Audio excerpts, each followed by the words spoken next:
Wilson, the Family Office Club. Today we're doing an investor mandate interview with Bo to us from Zurich, Switzerland today. Welcome, Bose. Yeah, good evening. Thanks for being here with us. So what type of an investor are you? Yeah, I'm a strange combination of investor. I actually reached the concept of investing by, on the one hand, working in the banking industry, realizing what others are doing. I was in charge of ultra high net worth at the leading Swiss banks. But then next to it, I had my family office operation, which started over the last 10, 12 years investing in things which I got a conviction might work. And so this family office turned into an investment company. And now I'm fully fledged investor.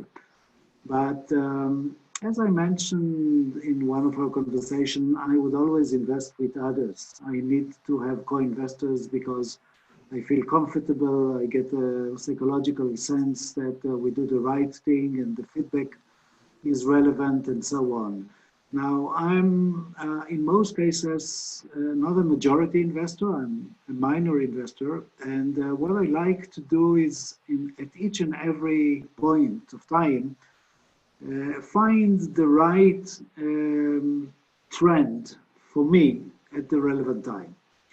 So if I will just give you an example, what do I do today? Sure. I think that, well, it's not an easy question, but in an environment where you have instability, where you have crisis, I'm actually investing in a company which comes from the sector of homeland security or homeland safety. And I've just did my first investment and I realized that so many of my friends are moving forward. And I just, before talking to you, wrote down what I found out in this company, and it's really describing the sense of urgency that we have nowadays. It's doing emergency management. It's doing disaster recovery. It's doing the first responder projects and initiative. It's doing the safety of cities. It's supporting law enforcement, search and rescue, border safety, which is critical nowadays, airport security. So if you have such a company, in this case it's a Swiss company, it's flooded with new projects, with new business and so on, contrary to so many other companies which are not having that type of flow of business. The other thing which I like very much nowadays are companies which are in the lending business. Because it's quite surprising. You would think that most people will fail, will default on loans that they get. But it's amazing that in the P2P and even in small business lending, people jump into borrowing money, not because it's needed right now, because it gives them safety, peace of mind that, in an uncertain environment, something else might come and they want to be with those who keep the cash aside, ready to pay some interest. Interest levels are relatively low in Europe. So this is what I would, in a nutshell, recommend. Lending, business, and homeland safety. Sure. Okay, great. And in terms of the number one priority, is it more on the homeland safety side or the income side, or are those pretty balanced between each other? It's interesting. Well, the homeland security, which is my first priority, I think you also intend to hear from me, how do I invest? I normally set up the right vehicle instrument. It's not just, going and paying. And it's a structure, it's a common structure which everyone could set up, and I do it with my own company. It's a certificate. But I basically negotiate with the company. I would like to invest in a convertible bond first, which it's a mandatory one, so they know eventually it will turn into equity. But a convertible bond allows me to get some income over time, let's say 2 years.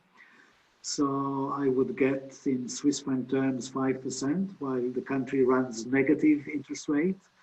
And then I know for sure that I have kept and secured my equity investment. And when you start talking to the owners of a company about such an arrangement, they like it.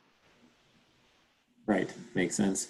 And in terms of US versus EU or European investment focus for those two areas, are you 80% local, regional focused, 20% open to some US based investments, or what's kind of your geographical preference? It's a very good question. And it's like everything else, it's changing with the times. It used to be 50-50. Okay. Now it's more difficult because you cannot have this privilege of traveling to the US, meeting eye to eye, because at the end of the day, you invest in people. Right. And digital connection becomes a little bit complicated. It's artificial. And so what I do is I tend to invest in US type of business only when I have people who have seen the company, who have met with the managers, again, co-investor who gives me the missing physical part that I have. Right. Otherwise, in Europe, we still travel around and see people. It's different. But the truth is that the US reveals substantial amount of opportunities now because of the dramatic changes, because of the ability to invest in companies which unfortunately went into very low valuation.